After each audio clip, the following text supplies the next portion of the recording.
States.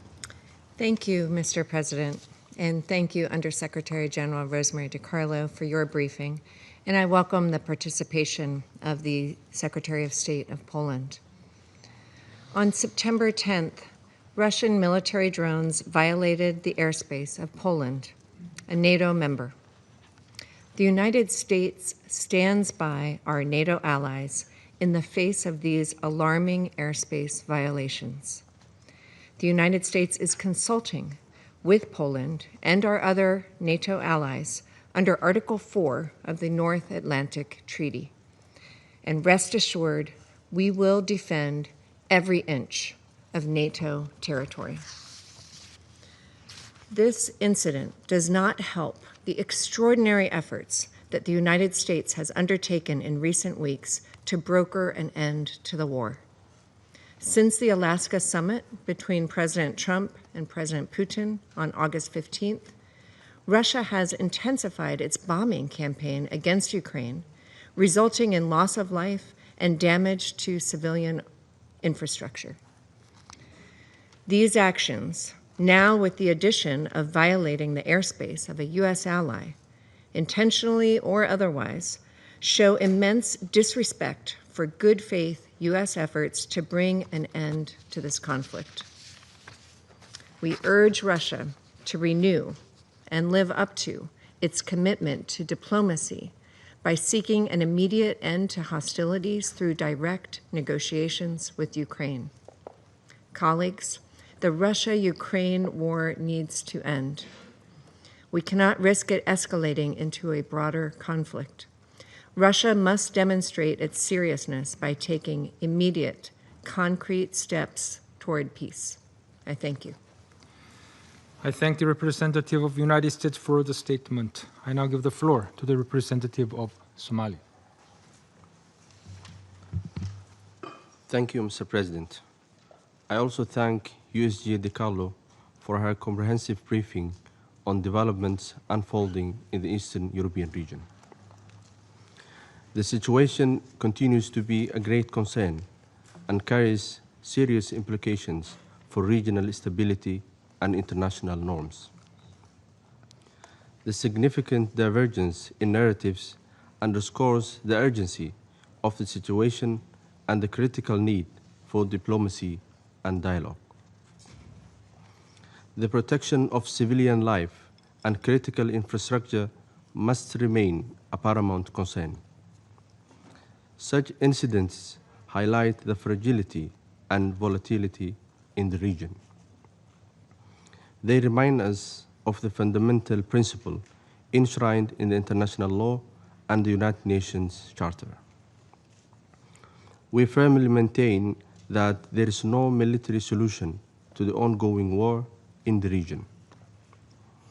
Continued escalations only serve to heighten tensions and undermine the prospects for durable peace. We believe that lasting solutions are found at the negotiating table, not through acts that can be interpreted as hostile. In this regard, we call upon all parties to exercise maximum restraint and to engage in earnest, substantive dialogue. A durable resolution will require a genuine commitment to de-escalation, confidence-building measures, and renewed focus on diplomatic efforts. To conclude, Mr. President, my delegation reaffirms its unwavering support for all efforts aimed at upholding the principles of international law and achieving just and lasting solution consistent with the United Nations Charter. The people in the region deserve a future defined by peace, security, and stability. I thank you. I thank the representative of Somalia for the statement. I now give the floor to the representative of Russian Federation. Mr. President, Today, the members of the Security Council have been proposed to discuss an incident on Polish soil which took place on the evening of 9 to 10 September. According to the reports from the Polish Operational Command, in the airspace of that state, more than a dozen unmanned aerial vehicles entered that airspace. It has been announced that part of them have been were neutralized by air defense systems. A home in Lublinsk region was damaged, and there were no casualties. Warsaw recognized that the drones could have flown in from the territory of Ukraine. At the same time, Poland they hastily pinned blame on Russia without presenting any evidence whatsoever.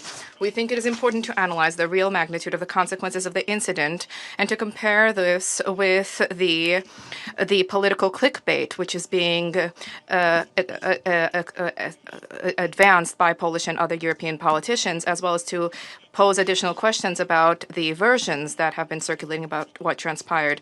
On the 10th of September, Warsaw published data about fragments of drones that fell, and specifically a photograph was demonstrated of a roof of a home that had been damaged. However, any military expert will confirm that if this indeed was an explosion of a drone warhead weighing tens of kilograms, the consequences would have been different. Here, what took place was a localized damage, more likely a consequence of falling wreckage. Furthermore, later, the Polish authorities were indeed compelled to acknowledge that they did not find drone warheads on their territory. Equally telling is another incident with a device that was found in an agricultural field. Apparently, it simply veered off course and fell, and this indeed could have been the consequence of a technical malfunction or the result of the use of Ukrainian radioelectronic warfare means. Now, turning to actions by the Russian Federation. On the 10th of September, that evening, the Russian armed forces carried out long-range, land-based, sea-based, and air-based high-precision weapon strikes, as well as drone strikes targeting military-industrial facilities on the territory of Ukraine, where there was manufacturing and maintenance facilities for armored and aviation equipment of the UAF, as well as engines and electronic parts for this. There were no targets marked on Polish territory. The maximum range of the drones used in this strike did not exceed 700 kilometers, which makes it physically impossible for them to have reached Polish territory. Despite the obvious baselessness of the allegations levied against us, in order to provide for comprehensive and objective elucidation of what took place, the Ministry of Defense of the Russian Federation expressed a willingness to engage in professional dialogue and consultations with the Ministry of Defense of Poland. The Russian Foreign Ministry, in turn, also stands ready to engage in this work if the Polish side indeed is interested in reducing tensions rather than fomenting tensions. We call upon Polish colleagues to take advantage of these proposals rather than engaging in megaphone diplomacy at multilateral platforms. We have already repeatedly stated that we are not interested in escalating tensions with Warsaw, and we repeat that today. What warrants separate mention is a constructive and responsible approach of the Belarusian side in the context of what transpired. The relevant organs of the Republic of Belarus, through the relevant mechanisms, promptly informed Polish colleagues about existing risks, having demonstrated a responsible approach and a willingness to engage in cooperation. This is a policy which is based on exchange of objective information, coordination of action, and it should serve as an example for a good faith conduct amid such incidents. Mr. President, unfortunately, the reaction to the incident in Polish and European political establishment and media outlets gives rise, under these circumstances, to significant questions. The head of EU diplomacy, Kaja Kallas, without having awaited official conclusions, rushed to make loud statements about the alleged deliberate violation of Polish airspace, advancing her favorite talking point about investments in European defense, that is, continuation of the militarization thereof. hysterical outbursts about the alleged aggression from the Russian Federation is also heard from other European capitals. This is all very similar to the information campaign, the goal of which is to maintain the level of external mobilization around Ukraine and to continue to egg on allies to continue to provide new and new weapons. In this vein, we would be well advised to recall the incident which occurred in Przewód in November 2022, when, as a result of the fall of a missile, 2 Polish citizens died. At that point, tensions were also being ignited. However, 1 year later, the general prosecutor and the Minister of Justice, Zbigniew Zerbo, recognized that both the launch location and the ownership of the missile were Ukrainian. And the former president of Poland, Andrzej Duda, in an interview with the journalist Bogdan Romanowski, recently explicitly recognized that at that point the Kiev regime was attempting to pressure Warsaw to levy accusations against Russia. According to him, this was a deliberate attempt to draw Poland and consequently NATO into an armed conflict. This candid comment from the Polish politician is an important recognition, which is not being quoted by European newspapers, nor discussed it in national parliaments, but we think it is important today to remind you of this.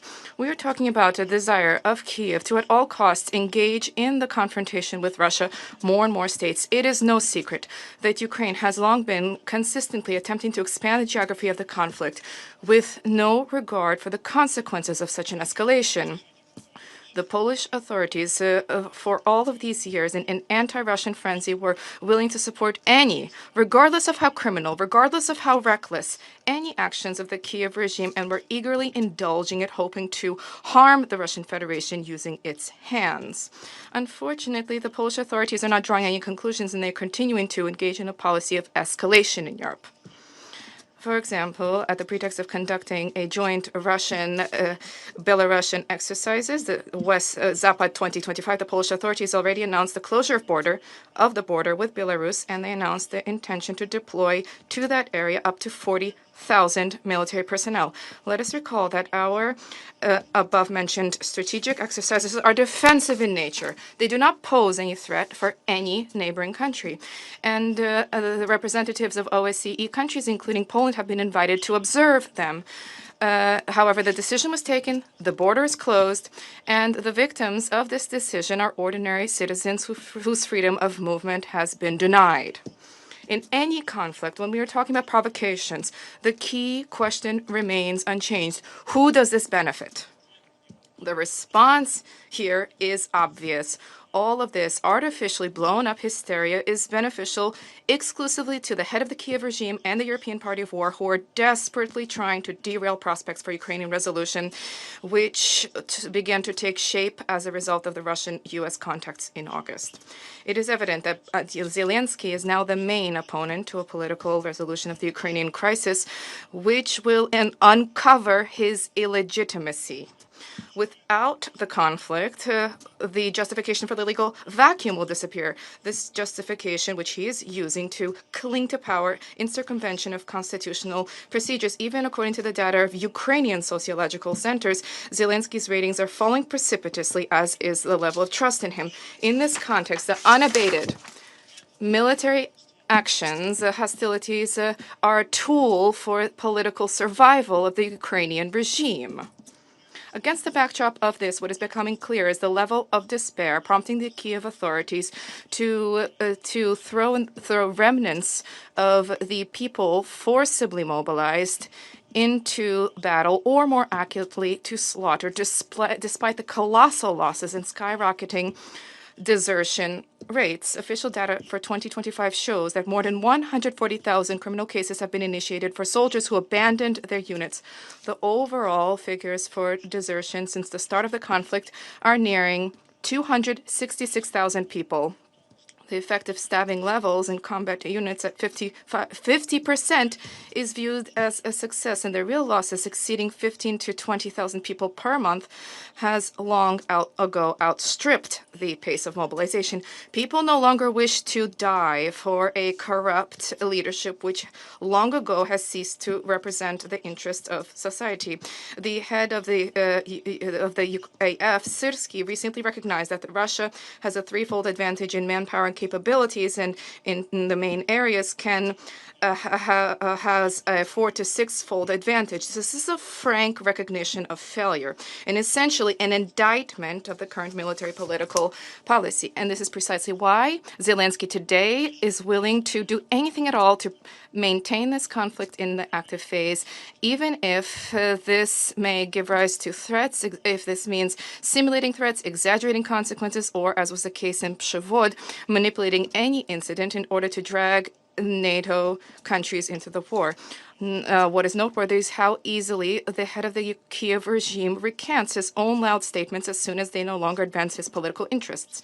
In recent months, he invoked slogans about the supposed intention to engage in dialogue. However, the direct, unambiguous proposal from the Russian president to visit our capital to discuss the whole gamut of issues related to Ukrainian resolution was rejected by him under the pretext of the inadmissibility and the inability to travel, quote, while his country is under attack. And yet, as we see, there have been no attacks which prevented him from trekking to European capitals for 3+ years and making demands for more weapons deliveries and increased military assistance. Because in those capitals, the discussion is about continuing the war and this is completely in line with his interests. As soon as a real opportunity for peace emerged, with a visit to with a White House leader taking office who is willing to deal with the root causes of the crisis and to seek a lasting solution, Zelensky immediately began to renounce the previously announced peace initiative.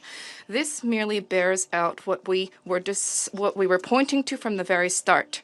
The Kiev regime never had any intention to embrace peace, and everything that the regime is doing is to prolong the conflict, to cling to power, and to continue to take advantage of his Western sponsors.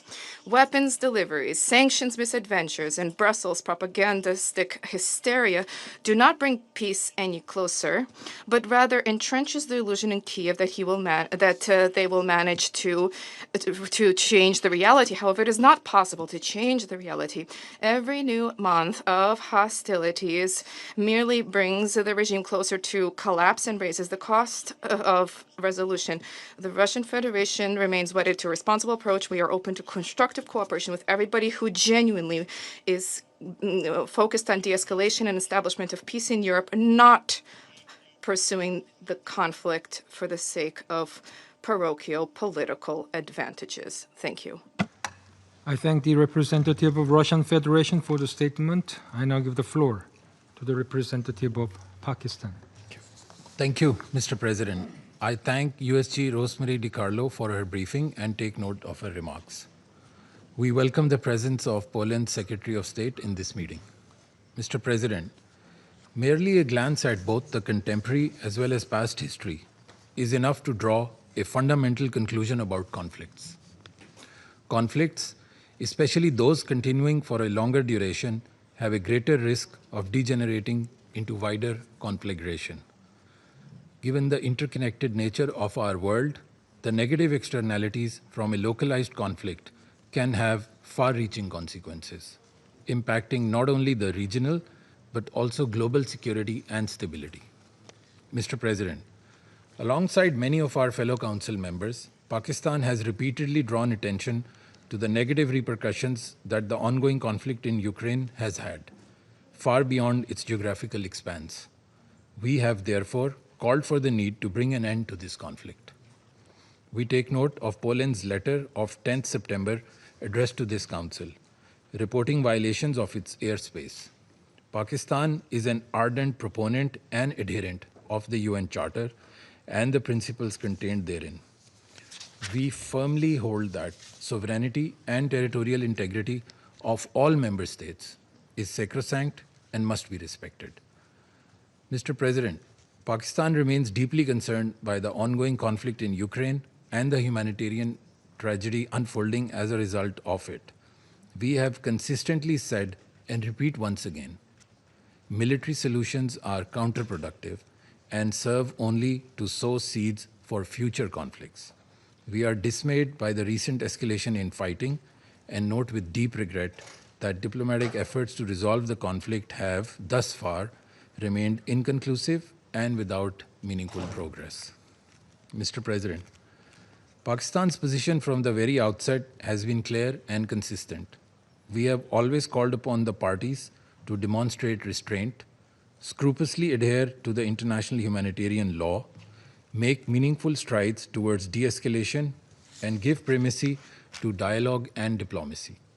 We firmly believe that only a sincere and meaningful dialogue which addresses security concerns of all sides is anchored in the principles of UN Charter and international law and respects the relevant multilateral agreements can help secure peace, which is both just and enduring.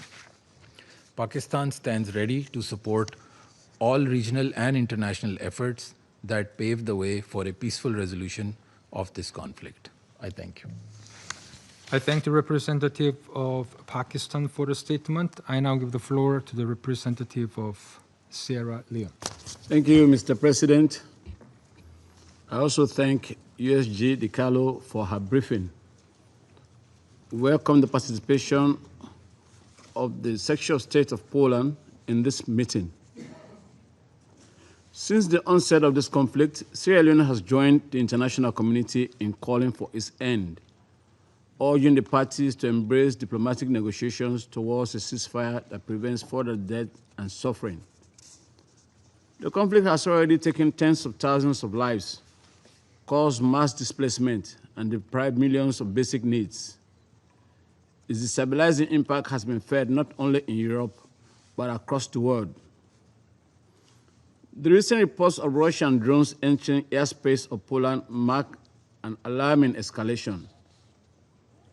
According to the letter from Poland's permanent representative, 19 drones launched from Russia and Belarusian territory violated Poland's airspace between 9 and 10 September, described rightly by Poland as an unprecedented violation of its sovereignty and territorial integrity. We note that in response, Poland invoked NATO's Article 4 and imposed new restrictions, including border closures with Belarus and the deployment of troops along its eastern flank. We also note that other states in the region have followed with airspace restrictions and heightened security measures. These actions underscore the gravity of the threat